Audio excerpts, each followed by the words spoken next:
ನಿಮ್ಮ ಹತ್ರ ಯಾವುದೇ ಒಂದು ಫೋನ್ ಇರಲಿ, ನಿಮ್ಮ ಒಂದು ಫೋನಲ್ಲಿ ಗೂಗಲ್ ಕ್ರೋಮ್ ಇದ್ದೇ ಇರುತ್ತೆ. ಈ ಒಂದು ಗೂಗಲ್ ಕ್ರೋಮಿಂದನೇ ನಿಮ್ಮ ಒಂದು ಫೋನ್ ಹ್ಯಾಕ್ ಆಗುವಂಥ ಚಾನ್ಸಸ್ ಇರುತ್ತೆ.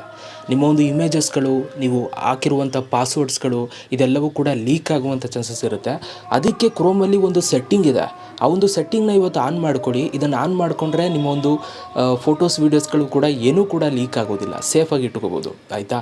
ಅದೇನು ಸೆಟ್ಟಿಂಗ್ ಆನ್ ಮಾಡ್ಕೊಳ್ಳೋದು ಎಲ್ಲವೂ ಕೂಡ ಹೇಳ್ತೀನಿ. ಅದಕ್ಕಿಂತ ಮುಂಚೆ ದಯವಿಟ್ಟು ಯಾರೆಲ್ಲ ನಮ್ಮ ಒಂದು ಫೇಸ್ಬುಕ್ ಪೇಜನ್ನು ಫಾಲೋ ಮಾಡ್ತಾ ಇಲ್ವೋ, ನೋಡ್ತಾರಲ್ಲ, ಇವಾಗಲೇ ಫಾಲೋ ಮಾಡ್ಕೊಳ್ಳಿ. ಪ್ರತಿದಿನ ಒಳ್ಳೊಳ್ಳೆ ವೀಡಿಯೋಸ್ಗಳು ಹಾಕ್ತಾ ಇರ್ತೀನಿ, ಮಿಸ್ ಮಾಡ್ಕೋಬೇಡಿ. ಸೊ ಬನ್ನಿ ಗೈಸ್, ಇವತ್ತಿನ ವೀಡಿಯೋನ ಶುರು ಮಾಡೋಣ. ನೋಡಿ ಗೈಸ್, ಸೊ ಫಸ್ಟು ನೀವೇನು ಮಾಡಿ ಅಂತಂದರೆ, ನಿಮ್ಮ ಒಂದು ಫೋನಲ್ಲಿ ಗೂಗಲ್ ಕ್ರೋಮನ್ನು ಓಪನ್ ಮಾಡ್ಕೊಳ್ಳಿ. ನಾನು ಓಪನ್ ಮಾಡಿಕೊಂಡೆ. ಓಪನ್ ಮಾಡ್ಕೊಂಡ ನಂತರ ನಿಮಗೆ ಈ ಥರ ಒಂದು ಇಂಟರ್ಫೇಸ್ ಬರುತ್ತೆ. ಇಲ್ಲಿ ನಿಮಗೆ ಮೇಲ್ಗಡೆ ಒಂದು 3 ಡಾಟೆಡ್ ಲೈನ್ ಇದೆ. ಸೊ ಜಸ್ಟ್ ಇದ್ರ ಮೇಲೆ ಕ್ಲಿಕ್ನ ಮಾಡಿ ಸೆಟ್ಟಿಂಗ್ಸ್ ಮೇಲೆ ಕ್ಲಿಕ್ನ ಮಾಡ್ಕೊಳ್ಳಿ. ಇಲ್ಲಿ ಕ್ಲಿಕ್ನ ಮಾಡಿ ನೀವು ಹಂಗೆ ಕೆಳಗಡೆಗೆ ಬಂದರೆ ಇಲ್ಲಿ ನಿಮಗೊಂದು ಆಪ್ಷನ್ ಸಿಗುತ್ತೆ, ಪ್ರೈವಸಿ ಆ್ಯಂಡ್ ಸೆಕ್ಯೂರಿಟಿ ಅಂತ. ಈ ಒಂದು ಆಪ್ಷನ್ ಮೇಲೆ ಕ್ಲಿಕ್ನ ಮಾಡಿ. ಈ ಒಂದು ಆಪ್ಷನ್ ಮೇಲೆ ಕ್ಲಿಕ್ನ ಮಾಡಿ ಹಂಗೆ ಸ್ವಲ್ಪ ಕೆಳಗಡೆಗೆ ಬಂದರೆ ಇಲ್ಲಿ ಒಂದು ಸೇಫ್ ಬ್ರೌಸಿಂಗ್ ಅಂತ ಒಂದು ಆಪ್ಷನ್ ಇರುತ್ತೆ. ಇದ್ರ ಮೇಲೆ ಕ್ಲಿಕ್ನ ಮಾಡಿ. ಇಲ್ಲಿ ನಿಮಗೆ 3 ಆಪ್ಷನ್ಸ್ಗಳು ಬರುತ್ತೆ.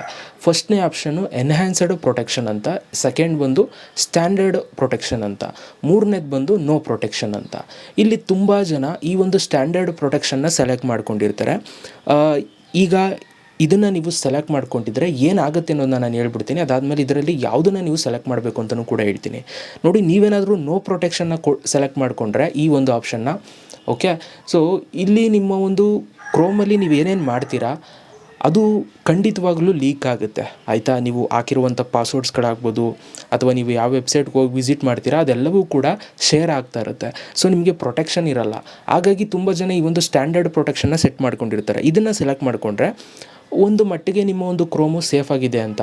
ಬಟ್ ನೀವು ತುಂಬ ಸೇಫಾಗಿರಬೇಕು, ನಿಮ್ದು ಏನೂ ಕೂಡ ಲೀಕ್ ಆಗಬಾರ್ದು, ಯಾರೂ ಕೂಡ ಏನು ಮಿಸ್ಯೂಸ್ ಮಾಡ್ಕೋಬಾರ್ದು ಅಂತಂದರೆ ಎನ್ಹ್ಯಾನ್ಸ್ಡ್ ಪ್ರೊಟೆಕ್ಷನ್ನ ನೀವು ಸೆಲೆಕ್ಟ್ ಮಾಡಬೇಕು. ಇದನ್ನು ಸೆಲೆಕ್ಟ್ ಮಾಡ್ಕೊಳ್ಳಿ. ತುಂಬ ಜನ ಈ ನೋ ಪ್ರೊಟೆಕ್ಷನ್ನ ಕೊಟ್ಕೊಂಡಿರ್ತಾರೆ. ಕ್ರೋಮ್ ಅವರೇ ಹೇಳ್ತಾ ಇದ್ದಾರೆ ನಾಟ್ ರೆಕಮೆಂಡೆಡ್ ಅಂತ. ಸೊ ಅವರು ರೆಕಮೆಂಡೇ ಮಾಡ್ತಾಯಿಲ್ಲ ಇದನ್ನು ಸೆಲೆಕ್ಟ್ ಮಾಡ್ಕೊಳ್ಳಿ ಅಂತ.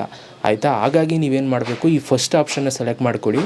ಇದರಿಂದ ನಿಮ್ಮ ಒಂದು ಫೋಟೋಸ್ ವೀಡಿಯೋಸ್ಗಳು ಲೀಕ್ ಆಗೋದನ್ನು ನೀವು ತಡಿಬೋದು. ನೀವು ಯಾವ್ಯಾವ ವೆಬ್ಸೈಟ್ಸ್ಗಳಿಗೆ ಹೋಗಿ ಏನೇನು ವಿಸಿಟ್ ಮಾಡ್ತೀರಾ ಅದೆಲ್ಲವೂ ಕೂಡ ಡೇಟಾ ಜಾಸ್ತಿ ಲೀಕ್ ಆಗೋದಿಲ್ಲ. ಓಕೆ, ಆ್ಯಂಡ್ ಅದ್ರ ಜೊತೆಗೆ ನಿಮ್ಮ ಪಾಸ್ವರ್ಡ್ಸ್ಗಳು ಇದೇನೂ ಕೂಡ ಲೀಕ್ ಆಗೋದಿಲ್ಲ. ಇವಾಗಲೇ ಈ ಒಂದು ಸೆಟ್ಟಿಂಗ್ನ ಆನ್ ಮಾಡ್ಕೊಳ್ಳಿ, ಫಸ್ಟ್ನೇ ಆಪ್ಷನ್ನ. ಓಕೆ, ಸೊ ಆದಷ್ಟು ಈ ಒಂದು ವಿಡಿಯೋನ ಎಲ್ರಿಗೂ ಕೂಡ ಶೇರ್ ಮಾಡಿ, ಎಲ್ಲರೂ ಕೂಡ ಇದನ್ನು ಆನ್ ಮಾಡಿಕೊಳ್ಳಿ. ತುಂಬ ಇಂಪಾರ್ಟೆಂಟ್ ವೀಡಿಯೋ ಇದು. ಐ ಥಿಂಕ್ ಎಲ್ರಿಗೂ ಕೂಡ ಹೆಲ್ಪ್ ಆಗಿದೆ ಅಂತ ಅಂದ್ಕೊಳ್ತೀನಿ. ವೀಡಿಯೋ ಹೇಗೆ ಅನಿಸ್ತು ಅಂತ ಕಮೆಂಟ್ ಮಾಡಿ. ಹಾಗೆ ಸಿಗೋಣ ಗೈಸ್ ನೆಕ್ಸ್ಟ್ ವಿಡಿಯೋದಲ್ಲಿ. Love you all.